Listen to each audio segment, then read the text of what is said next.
My name is Lisa, and at 39 years old, I am sitting in the beige-colored hotel room, the smell of industrial cleaner and stale coffee still lingering. This is the temporary refuge I found after deciding to leave home and file for divorce. Only 72 hours have passed, but the mix of relief and tension is so overwhelming that it feels almost impossible to breathe normally. For years, I had always chosen silence to avoid conflict with my husband. He, a man full of anger, constantly lost his temper for no reason, broke things, yelled at me, and manipulated my emotions.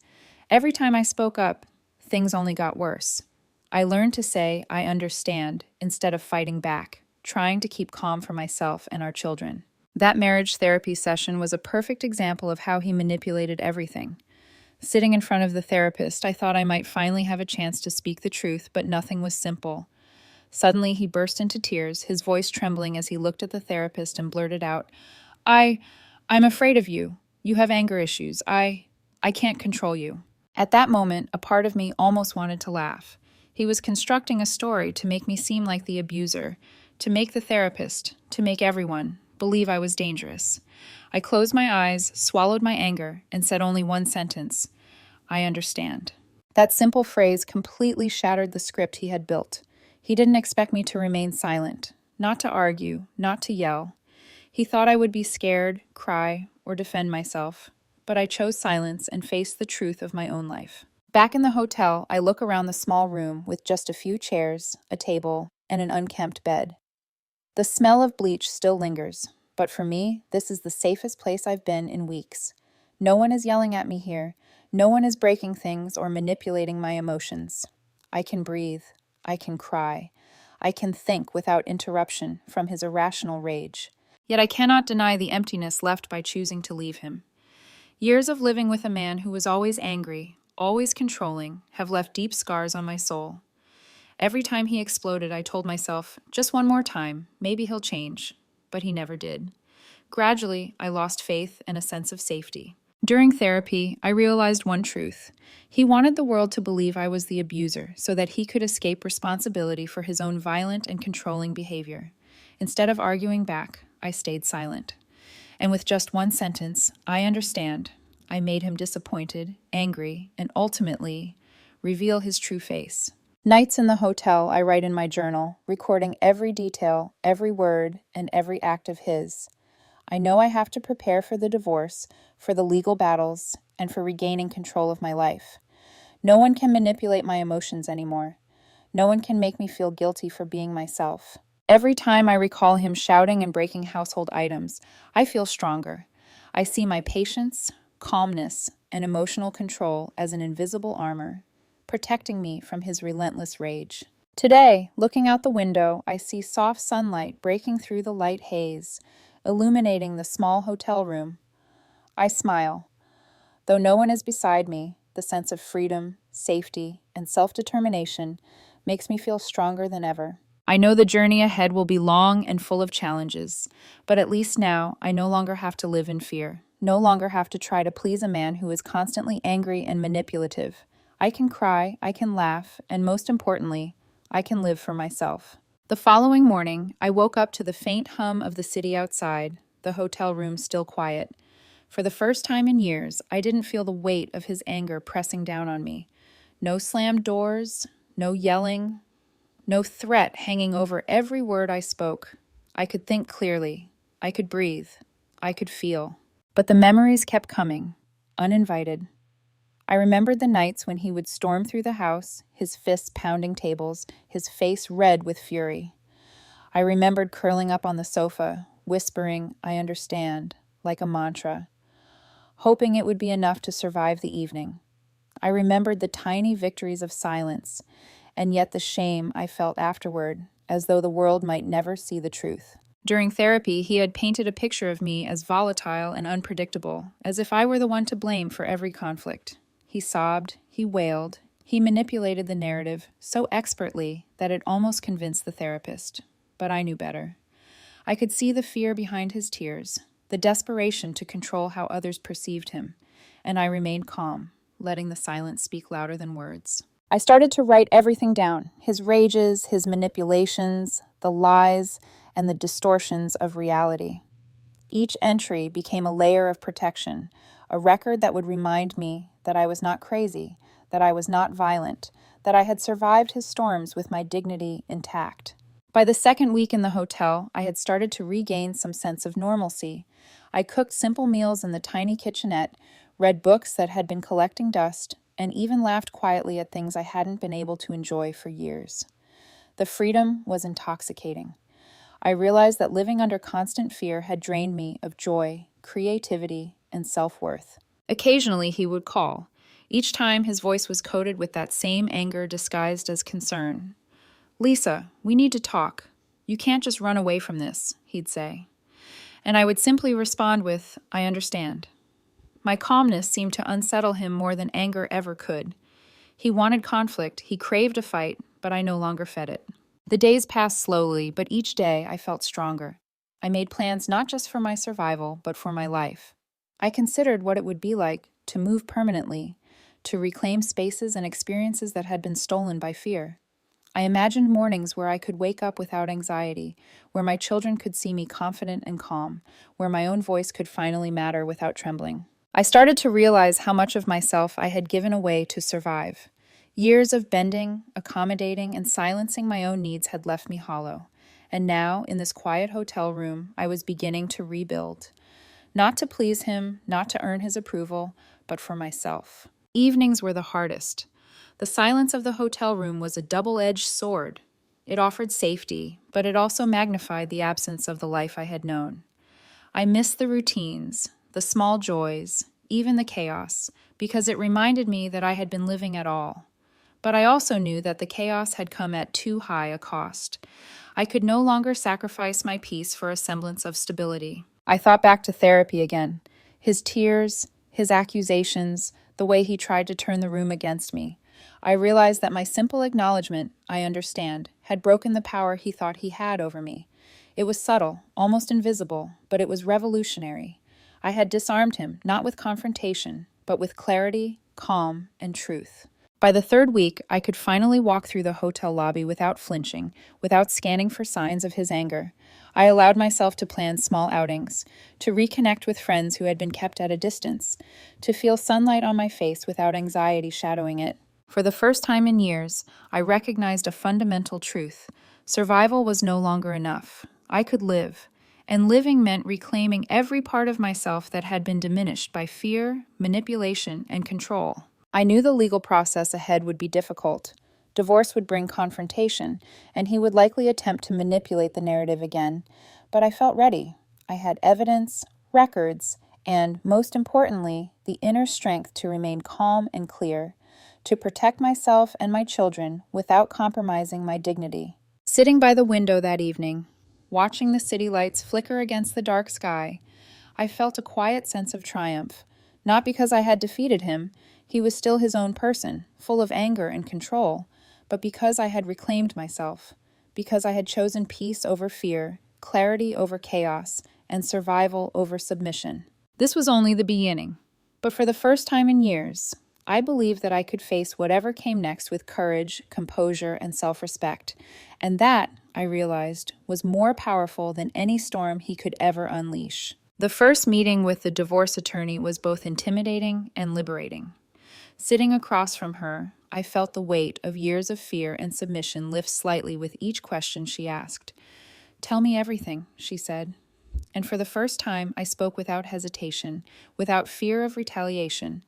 Every incident, every manipulation, every act of rage was recounted in detail. My voice was steady. My emotions were real but controlled. I was no longer hiding. After the meeting, I walked back to the hotel alone, carrying the weight of both memory and newfound resolve. Each step felt heavier with reality, but lighter with freedom. I realized something crucial. The law could protect me in paper, but only I could protect my soul. Then came the calls from him. They were increasingly frantic, veiled in concern, but edged with desperation.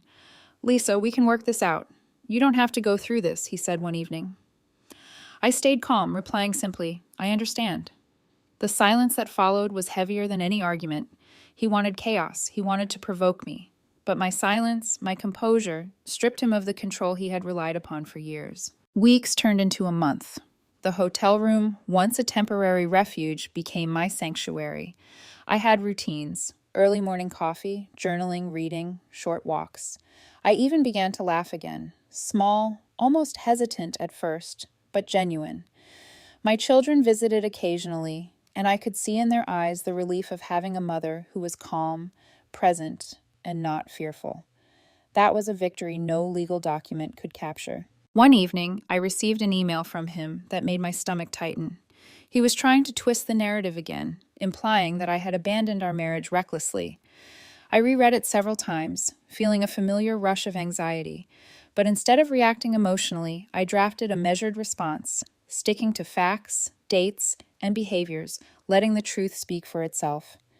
I pressed send and felt a sense of quiet triumph. Facts could not be twisted, they could not be manipulated. I had learned the power of calm truth. The first court date arrived. I felt nervous, but centered. Walking into the courthouse, I saw him there, attempting the same performance he had in therapy. Sad, vulnerable, as if the world should pity him. But I wasn't fooled. I walked in with my head high, evidence in hand, my composure intact. I spoke clearly, calmly, answering questions truthfully, recounting my experiences without anger or embellishment. Each word was a reinforcement of my own strength. By the time the hearing ended, I felt a weight lift.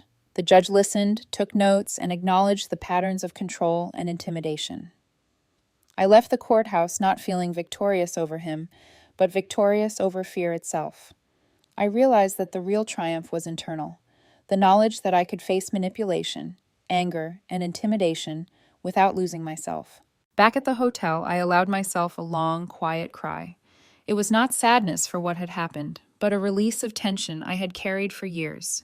Each tear was a declaration. I survived. I reclaimed myself. I was free. In the weeks that followed, the divorce process moved steadily.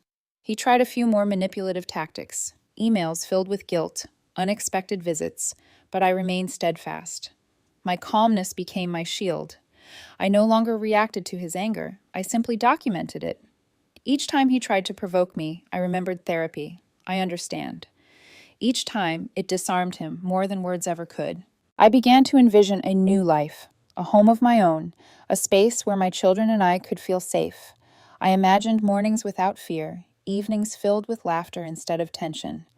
I dreamed of friendships nurtured freely, of professional opportunities embraced without hesitation, and of a life lived for myself, not for his approval. Even in moments of doubt, when memories of the rage and control threatened to overwhelm me, I reminded myself, I am not my past. I am not defined by his anger.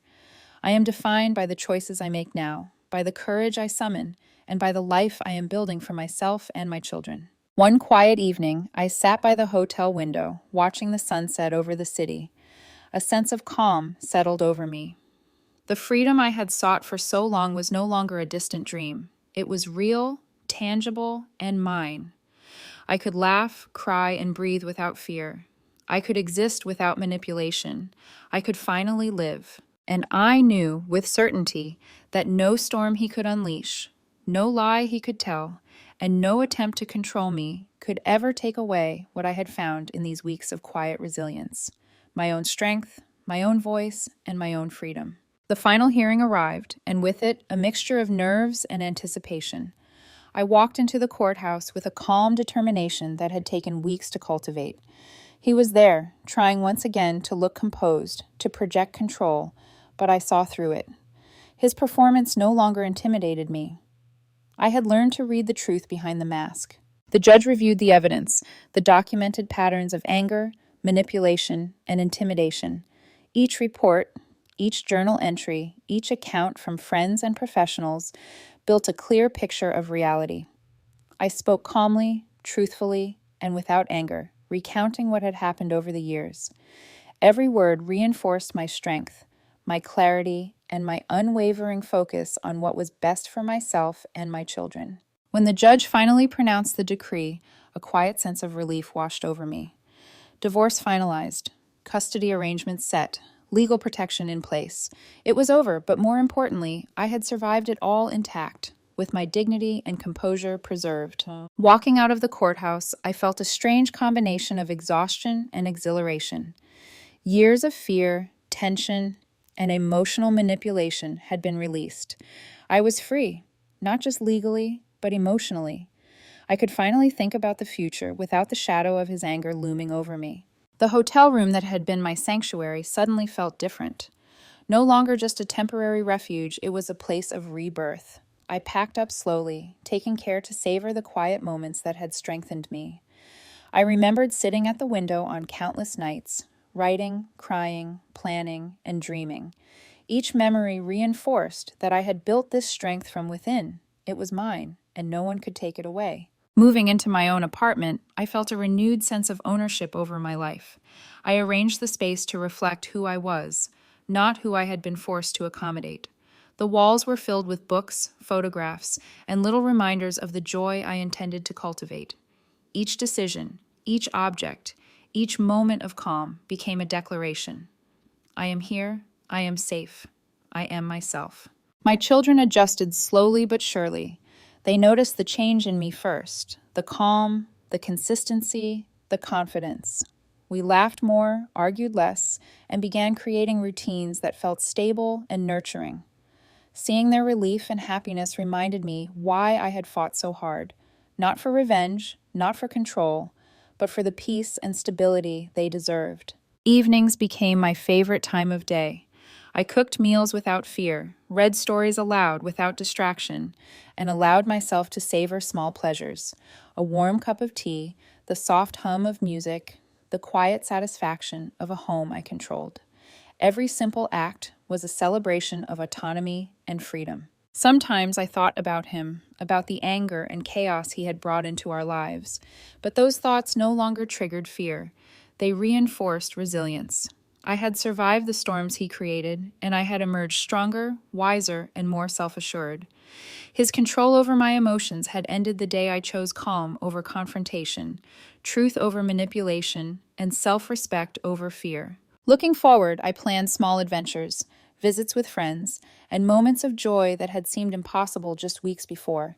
I began considering professional opportunities I had put aside, hobbies I had abandoned, and personal goals I had deferred.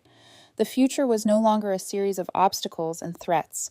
It was a canvas I could paint freely, without hesitation or restraint. Sitting by the window in my new apartment one evening, I watched the sunset wash the city in golden light. For the first time in years, I felt fully present, free from fear, free from manipulation, free to live my life fully on my terms. I smiled quietly, realizing that freedom was not simply the absence of control from another, it was the presence of power within myself. And in that quiet moment, I understood something fundamental. Survival was only the first step. Living, truly living, meant embracing every choice, every feeling, every possibility with courage and clarity. It meant protecting my peace, nurturing my children, and reclaiming every part of myself that had been diminished. I took a deep breath, feeling the weight of the past finally ease. The storms were behind me. The silence, once intimidating, was now comforting. The fear, once suffocating, had transformed into strength, and I knew without doubt that I would never allow anyone to take that away again. I was free, I was strong, I was alive.